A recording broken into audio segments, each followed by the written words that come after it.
बहुत स्वागत है। आप देख रहे हैं कहानी कुर्सी की। मैं हूं सौरभ, हमारे साथ हमारे तीनों मेहमान समीर चौगांवकर साहब, विजय त्रिवेदी जी, हर्षवर्धन त्रिपाठी जी।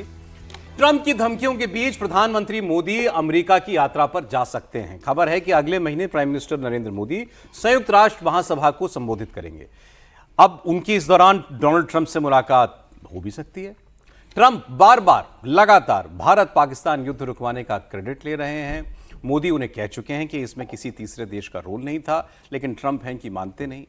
मोदी ट्रंप को वैल्यू नहीं दे रहे हैं तो ट्रंप झल्लाकर अब कुछ भी बयान दे रहे हैं। फिर भी बात नहीं बनी तो अब टैरिफ का बम फोड़ दिया। 25% टैरिफ लगाया और 25% और टैरिफ लगाने का ऐलान कर चुके हैं। इस सब के बीच नरेंद्र मोदी का अमेरिका जाना ये बहुत खास है। और भी बहुत सी डेवलपमेंट है, खासकर पाकिस्तान को लेकर, उसकी भी हम लोग आगे बात करेंगे कि कैसे ये भारत को चिढ़ाने के लिए या वाकई ये पाकिस्तान में बहुत एक सगा दोस्त दिखाई देने लगा अमेरिका को, अचानक कैसे हुआ ये।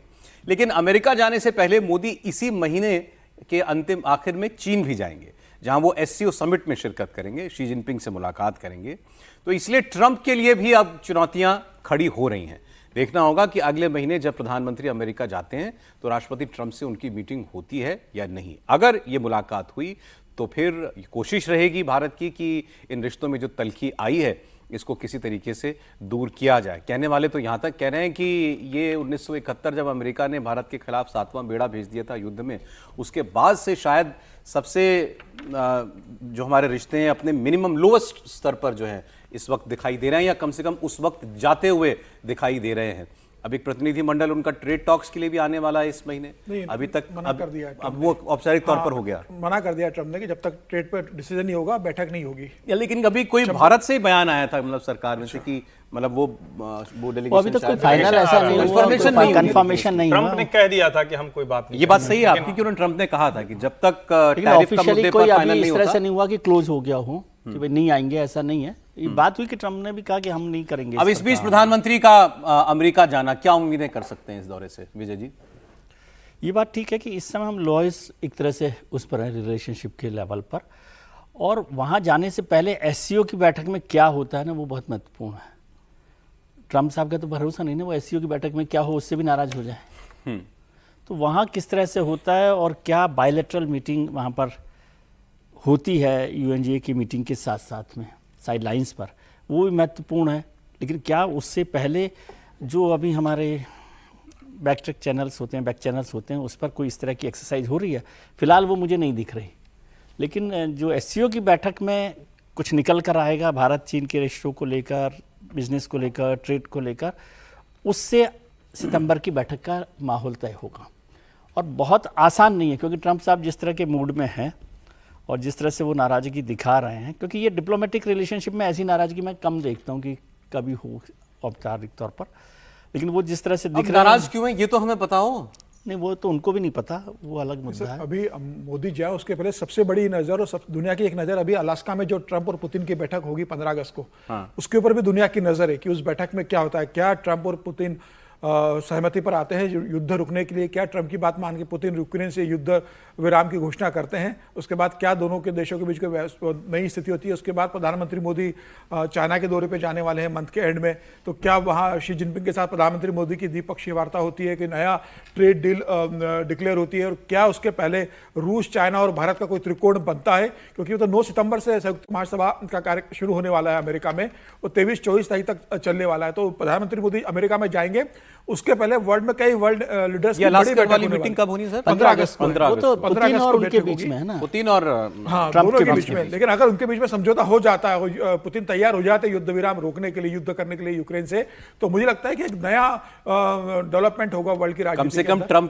कम ट्रंप के पास एक बहाना कम होगा भारत के ऊपर कोई। और सर आप इसमें एक छोटी लाइन में जोड़ूं आपको, अलग लाइन है वो, मतलब अलग है इससे, कि जो अलास्का में मीटिंग हो रही है वो क्यों हो रही है?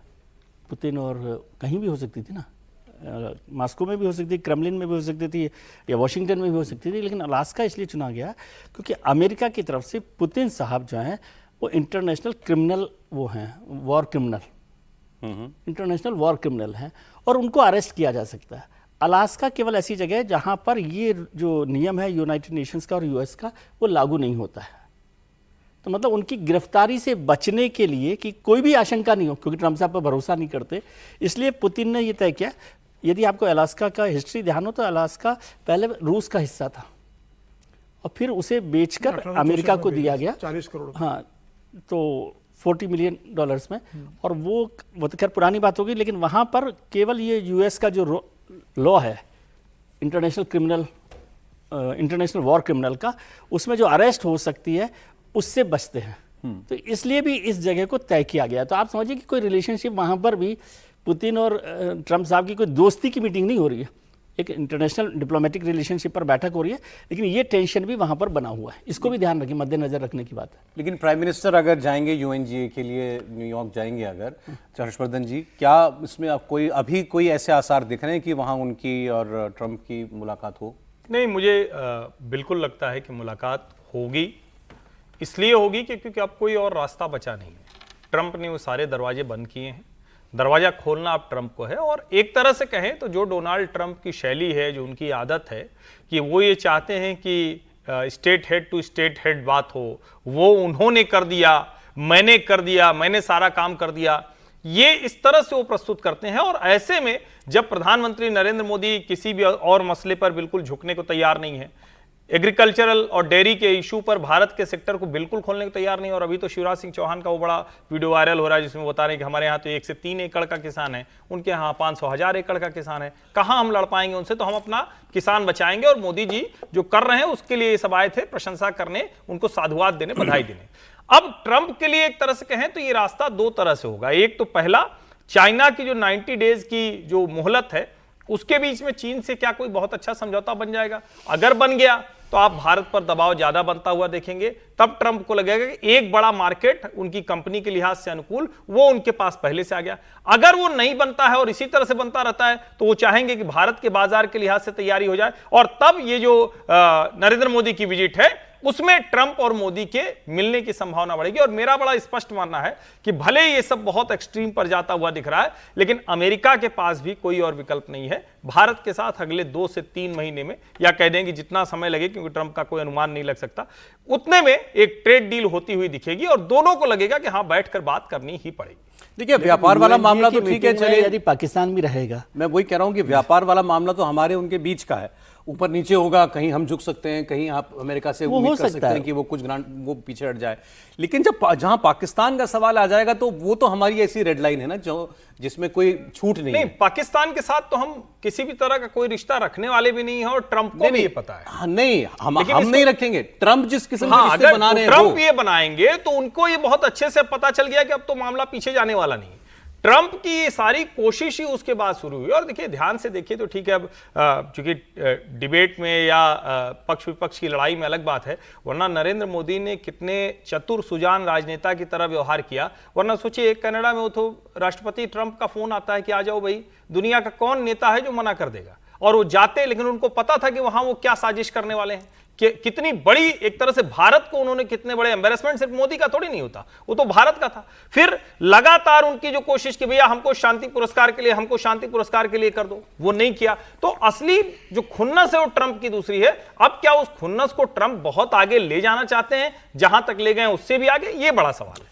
अच्छा, लेकिन ऑपरेशन सिंदूर वाली पिटाई से पाकिस्तान जो है वो अभी पूरी तरीके से बाज नहीं आया, ये दिख रहा है। अब पाकिस्तान का हर बड़ा नेता रोज आता है टीवी के सामने और भारत को किसी ना किसी मुद्दे पर वो धमकी देकर जाता है। अभी आपने देखा अमेरिका में इनके फील्ड मार्शल मुनीर ने क्या कहा था, एटम बम की धमकी दी थी, कहा कि सिंधु जल समझौते पर भारत ने अगर बांध बनाने की कोशिश की उस सिंधु नदी पर तो हम 20 मिसाइलें दाग कर उड़ा देंगे। फिर बिलावल भुट्टो ने कल बोला, उन्होंने भी ऐसी बातें कही कि पाकिस्तान की आवाम जंग से पीछे नहीं हटेगी, सिंधु का पानी रोकने की कीमत चुकानी पड़ेगी भारत को। फिर उनके रक्षा मंत्री ख्वाजा आसिफ ने 2 कदम आगे जाकर कह दिया कि अब की बार जंग भारत के शहरों में होगी। और लेटेस्ट पाकिस्तान के प्राइम मिनिस्टर शहबाज शरीफ ने बोला, धमकी भरे अंदाज में कहा कि भारत को ऐसा सबक सिखाएंगे कि वो कान पकड़ लेगा। दरअसल मोदी ने सिंधु जल संधि रद्द करके या सस्पेंड करके पाकिस्तान को जो चोट दी है उसका दर्द ये उनसे बुलवा रहा है। बूंद बूंद को पाकिस्तान तरस सकता है, ये पाकिस्तान के नेताओं को दिख रहा है। शहबाज शरीफ ने कहा कि हमारा पानी रोका तो इसका अंजाम बहुत बुरा होगा। मैं ये बताना चाहता हूं आज दुश्मन को कि अगर तुम हमारा पानी बंद करने की धमकी देते हो तो ये बात जहन में रखना कि पाकिस्तान की एक बूंद भी तुम पाकिस्तान से छीन नहीं सकते। उस खुदाए बुजुर्गो बरतर की कसम है कि अगर तुमने ये हरकत की तो दोबारा तुम्हें वो सबक सिखाएंगे कि तुम कानों को हाथ लगाओगे। अच्छा, ये पता नहीं जो जिस किस्म से बातें करते हैं पाकिस्तान के नेता, जैसे जैसे मतलब जो शब्द जो इस्तेमाल करते हैं, मतलब कोई फर्टाइल इमेजिनेशन वाला आदमी ऐसे शब्द जो है इस्तेमाल कर सकता है। कान पकड़वा देंगे हम भारत के। देख लिया, अब आसिफ मुनीर हो या पाकिस्तान के शरीफ साहब हो, यह अब सब सियासत को जिस तरीके से लेकर जा रहे हैं, अब इन्होंने तय कर लिया है कि धर्म को मिला लो, राजनीति को मिला दो और आतंकवाद को मिला कर एक नया कॉकटेल बनाया जाए भारत के खिलाफ, और उसी तरह की बयानबाजी लगातार कर रहे हैं। मुनीर साहब ने अमेरिका बैठ के भारत पर परमाणु हमले की धमकी दी, तो शरीफ साहब को लगा कि अरे मैं तो देश का प्रधानमंत्री हूँ, सारी गुडविल और सारी सुर्खियां तो वो अमेरिका में बैठ के बटोर रहे, तो मुझे भी बयान देना चाहिए।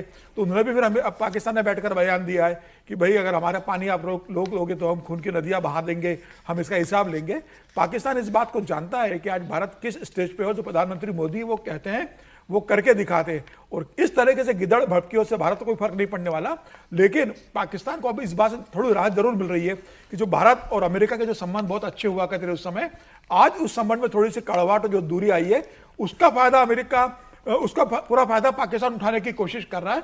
और 1 महीने के अंदर 2 बार अगर मुनीर जा रहे हैं तो निश्चित रूप से इसलिए जा रहे हैं कि भाई अब हमने आपको हमने नोबेल पुरस्कार के नॉमिनेट कर दिया है, अब हमें हथियार भी दो, आप पैसा भी दो। तो मुझे लग रहा है कि अब हथियारों की जो अगली डील होगी अमेरिका और पाकिस्तान के बीच में, वो हथियारों को लेकर होगी, और अमेरिका आने वाले दिनों में ट्रंप प्रशासन पाकिस्तान को हथियार देने की घोषणा कर सकता है। उस तैयारी के लिए मुनीर लगातार अमेरिका से गुहार लगा रहे हैं, और चीन ऑलरेडी पाकिस्तान के साथ है। तो मुझे लग रहा है चिंता का विषय जरूर है भारत के साथ कि अगर हम अमेरिका से दूर होंगे तो निश्चित रूप से अमेरिका पाकिस्तान के पास जाएगा, चीन ऑलरेडी पाकिस्तान के पास है। तो ऐसी स्थिति में भारत के लिए मुझे लगता है कि एक विदेश नीति में बहुत सतर्क और संभल कर रहने की जरूरत होगी, क्योंकि इस समय अगर पाकिस्तान पूरी तरीके से अमेरिका की गोद में बैठ जाए जाकर, और अमेरिका उसको सहलाएगा, उसको सुविधाएं, ताकत देगा, तो निश्चित रूप से आने वाले समय में भारत के लिए एक चुनौती हो सकती है। लेकिन प्रधानमंत्री मोदी के पास सबका इलाज है।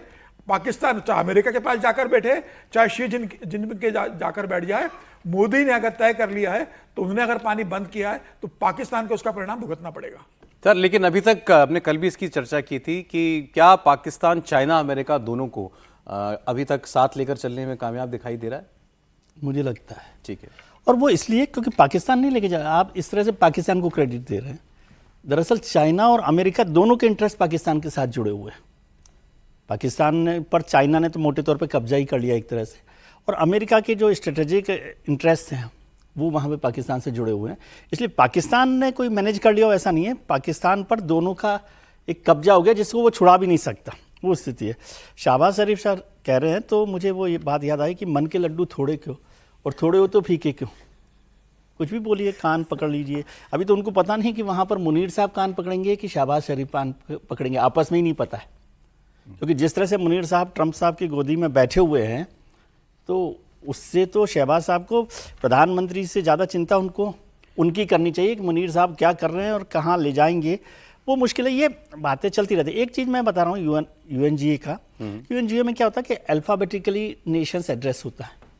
तो हमेशा क्या होता है कि इंडिया का नंबर पहले आता है आई से, और पाकिस्तान के पास मौका होता है उसका जवाब देने, और उसके पास भारत के पास जवाब नहीं होता, मौका नहीं होता। तो वो भी एक बड़ा मसला होता है जिससे, और उसके बाद यूएस कैसे रिएक्ट करता है वो है। अब क्या प्रधानमंत्री बोलेंगे ना? हाँ, ट्रंप तो बोलेंगे, लेकिन मैं कह रहा हूँ नोबेल प्राइज तो प्रधानमंत्री की जो साइडलाइन मीटिंग है ट्रंप के साथ, वो उनके भाषण से पहले होती है, बाद में होती है, बहुत सारी चीज़ें डिप्लोमेटिकली है। मतलब मीटिंग को इससे संबंध नहीं, मुझे संभावना लगती है, जैसे त्रिपाठी जी ने भी कहा कि वो साइडलाइन पे मीटिंग तो हो ही जाएगी, 1-on-1 मीटिंग उन दोनों के बीच में हो जाए।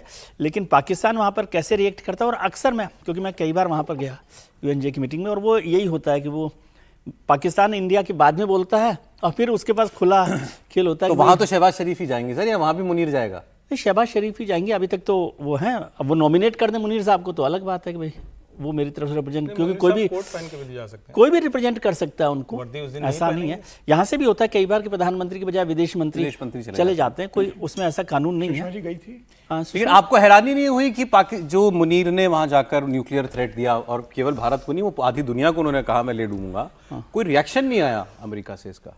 तो अमेरिका तो उनके सपोर्ट में है ना, मैं बार बार यही बात कर रहा हूँ कि भाई अमेरिका के इंटरेस्ट उनके साथ जुड़े हुए हैं, इसलिए ये मत समझिए कि पाकिस्तान की डिप्लोमेटिक विन है। पाकिस्तान पर पूरी तरह से अमेरिका का कब्जा है, और इसीलिए मैं कह रहा हूँ कि ये जो लॉएस्ट पॉइंट पर हम रिलेशनशिप में आ गए हैं यूएस के साथ, इन सब चीज़ों को बारीकी से देखिए। अमेरिका ने तो कोई रिएक्शन नहीं दिया ना वहाँ पर, अमेरिका सरकार ने या चीन ने भी reaction नहीं किया, स्टेट चीन का भी कोई सेक्रेटरी ने reaction नहीं नहीं दिया, या चाइना ने नहीं दिया।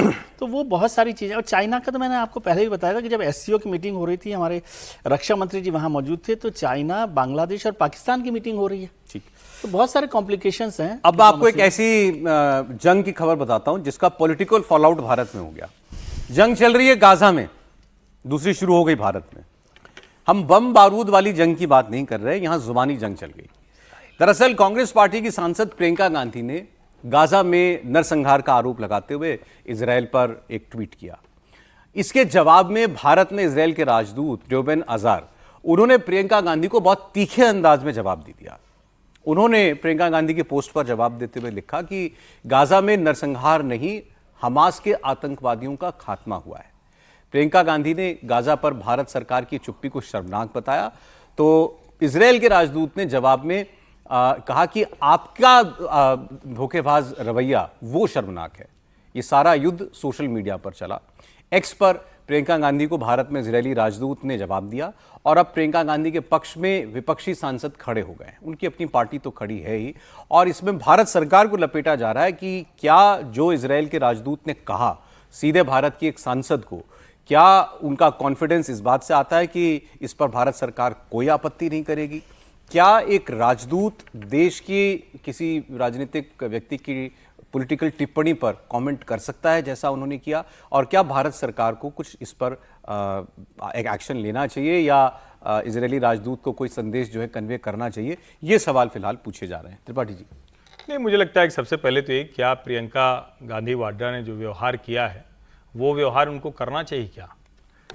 विदेश नीति के मामले में जो भारत सरकार का रुख है वो रुख होना चाहिए, लेकिन प्रियंका तो मानी नहीं है। मुझे लगता है आज तक उनके जीवन में किसी एक मुद्दे पर अगर सर्वाधिक पोस्ट होगी तो वो गाजा के मुद्दे पर और फिलिस्तीन के मुद्दे पर है। झोला भी फिलिस्तीन वाला था बनवा के जो लाई थी, अभी इस बार वो मिंता दास वाला बनवाई थी, वो भी गड़बड़ हो गई, टी शर्ट वाला भी।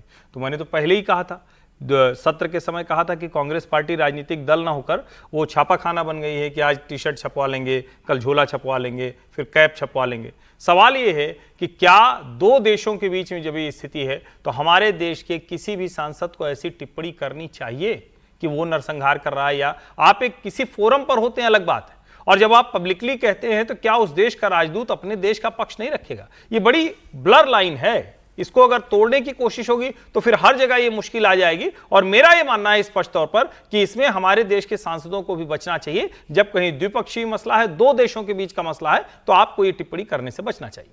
तो राजदूत जो कह रहे हैं, मतलब इसमें भारत सरकार के हस्तक्षेप की कोई जगह नहीं? इसमें सरकार का मसला ही नहीं है कोई ना। ये तो भाई आपने एक बात कही, उन्होंने अपना पक्ष रखा है, मैंने वो पूरी पोस्ट पढ़ी, उन्होंने अपना पक्ष रखा है कि आप जिनको कह रहे हैं कि वो निर्दोषों को मार रहे हैं, हम ये कर रहे हैं कि हम आतंकवादियों को मार रहे हैं। और ये डिबेट है, हम सबको या दुनिया के किसी भी व्यक्ति को लगेगा कि जब वहां कोई मारा जा रहा है तो वो ठीक नहीं है। लेकिन ये भी तो सच है ना कि आज तक हमास के साथ समझौता नहीं हो पाया, आज तक हमास ने आत्मसमर्पण नहीं किया। प्रियंका गांधी ने कहा कि इजरायल जेनोसाइड कर रहा है, गाजा में 60,000 लोगों को मार चुका है, जिसमें से 18,000 से ज्यादा बच्चे हैं, और फिर वो अब बच्चों को भूखा मार रहा है। इसके बाद प्रियंका गांधी ने कहा कि यह बड़ी शर्मनाक बात है कि भारत सरकार इस पूरे मामले पर चुप है। इस पर जवाब दिया है वहां के राजदूत ने, इजरायल के राजदूत ने भारत में, कि what is shameful is your deceit. शर्मनाक जो है वो आपका धोखेबाजी रवैया है, दोहरा रवैया है। इजरायल ने 25,000 हमास आतंकवादियों को मारा है, और गाजा में जेनोसाइड नहीं हुआ। 50 साल में गाजा की आबादी 450% बढ़ गई है। आप हमास जो आंकड़े जारी करता है उन पर यकीन मत कीजिए। बताइए।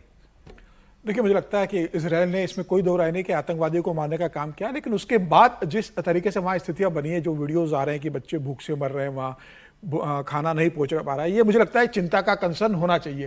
भाई इजराइल अगर आतंकवादी को मार रहा है तो इसमें पूरी दुनिया ने उसका समर्थन दिया था, लेकिन इसका मतलब इजराइल को ये अधिकार नहीं मिल जाता कि वहां अगर बच्चे और महिलाएं भूखे अगर मर रहे हैं तो उसे उसी तरीके से मरने दिया जाए।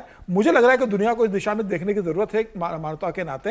हालांकि आतंकवादी को जो आश्रय भी इन्हीं लोगों ने दिया था तो उसका परिणाम भी अब उन्हें भुगतना पड़ रहा है। लेकिन अमेरिका जिस तरीके से ट्रंप का जो बयान आया था कि वहां पर हम एक कॉलोनी बनाएंगे, पूरा सपाट कर देंगे, पूरा वहां नई बस्ती बसाई जाएगी, और जिस तरीके से वहां जो प्लान बन रहा था, मुझे लग रहा है वो भी एक वो तो चलिए एक अलग मसला है, लड़ाई में क्या रुख हो हमारा वो ना हो। लेकिन क्या आप कोई ब्रिटेन का भी देखिए। दूसरे देश का राजदूत वो हमारी एक सांसद के खिलाफ ऊपर कोई ऐसी टिप्पणी लेकिन करे, क्या ये उचित है? मुझे टिप्पणी से नहीं, मुझे उनकी भाषा से आपत्ति है। जिस भाषा से उन्होंने प्रियंका गांधी को जवाब दिया उसमें उनका एक अहंकार और जिस तरीके से जो लैंग्वेज का इस्तेमाल किया है, मुझे लग रहा है एक राजदूत को एक चुने हुए सांसद के प्रति एक थोड़ी भाषा में एक नरमी बरतना चाहिए थी। उन्होंने जिस भाषा का इस्तेमाल किया है मुझे लगता है वो उचित नहीं है और भारत सरकार को संज्ञान में लेना चाहिए। प्रियंका गांधी ने कहा है तो इजराइल के राजदूत का अधिकार है कि वो अपनी बात रखे, लेकिन जवाब देते समय वो किस भाषा का इस्तेमाल कर रहे हैं उन्हें जरूर ध्यान रखना चाहिए। अच्छा, इस वक्त असदुद्दीन ओवैसी बिहार में एसआईआर के इशू पर कुछ बोल रहे हैं, सुनते हैं। सॉरी, कोई ऑर्डर जब आएगा जब बोल सकते हैं। अभी तो एक ओरल सवाल जवाब बेंच अगर पूछ रहा है ऑनरेबल जजेस पे, तो उस पर कैसा हम आपको लग रहा है कि मिस्टेक्स रेक्टिफाई करने का ड्राफ्ट जो हुआ है उसमें मिस्टेक को रेक्टिफाई कर रहे हैं, वो एक्सरसाइज नहीं है? नहीं, काम नाम ही नहीं, नाम कट गए भाई। आप बोल रहे कि इतने लाख लोग शिफ्ट हो गए, हम बोल रहे नहीं वो शिफ्ट नहीं है। ईसीआई बोल रहा है कि लोग दो जगह पे नाम, हम बोल रहे नहीं है, अमूर में है, बैसा में है, किशनगंज में है, कोचादामन में है, जोकी में है, बहादुरगंज में, ठाकुरगंज में है, लोग हैं वहां पर। किसका प्रूफ? अब कौन करना चाहिए काम? ये ईसीआई को करना चाहिए। तो ये एसआईआर जो है ये बोलते ना हमारे सरों पे एक लटकी हुई तलवार है। इसीलिए हर जगह पर जनता को, खासतौर से गरीब जनता को, अपना बर्थ सर्टिफिकेट, जो जो डॉक्यूमेंट्स है उसको निकाल के तैयार रखना चाहिए। नहीं, मैं तो क्रिकेट मैच नहीं देखने वाला हूं, मैं तो हरगिज नहीं देखने वाला हूं। मेरा ज़मीर, मेरा दिल गवारा नहीं करता कि मैं बैठकर उस मुल्क के लोगों के साथ हम क्रिकेट मैच खेलें जो हर रोज धमकी दे रहे हैं। उनका चीफ ऑफ आर्मी जाके वहां से बोलता है कि हम लोग डैम पे मार देंगे, वो बोलता है कि हम न्यूक्लियर थ्रेट कोई दे रहा है, कोई एक बोल रहा है कि हम वो कर देंगे। अब क्या, क्यों खेलेंगे हम? ये सुनिए, एक मिनट सुनिए। आप पानी देना बंद कर दिए, पानी से बड़ी कोई चीज हो सकती, क्या बोलिए? आप ट्रेड नहीं कर रहे हैं, आप वाघा बॉर्डर बंद कर दिए, वीजा नहीं दे रहे, खेल क्यों रहे हैं बताइए? पहले वो एसआईआर की इशू पर बोल रहे थे, फिर एशिया कप पे भारत पाकिस्तान के मैच पर उन्होंने टिप्पणी की, कहा कि मैं तो बिल्कुल नहीं देखूंगा, और हम खेल क्यों रहे हैं मुझे समझ में नहीं आता।